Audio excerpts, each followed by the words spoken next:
Okay, here we are in Maple Ridge, beautiful sunny day. As you can see, we've got all this concrete here.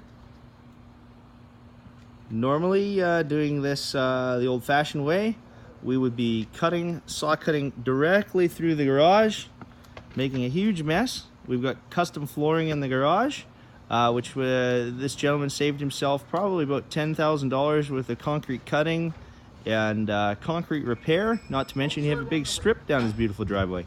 So here we have an entry hole. It's approximately 3 feet by 3 feet.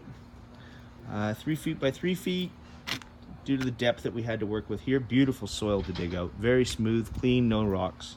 Okay, I'm gonna go inside the house now. Okay, we are coming through into the mechanical room. And we've got a little bit of water to clean up there, but that was from the water that we've put on our concrete to make it nice and smooth.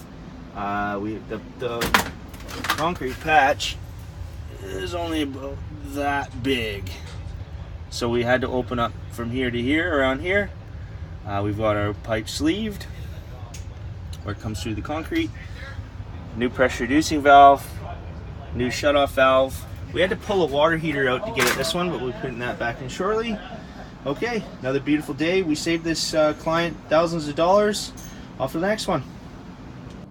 Okay, this is the final product.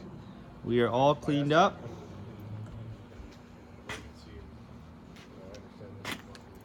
Just got it filled so it's safe to drive over until the concrete repair is done. And you want to close that now? Let's show. We got the rest of the driveway here, nice and clean. All cleaned up and ready to call it a day.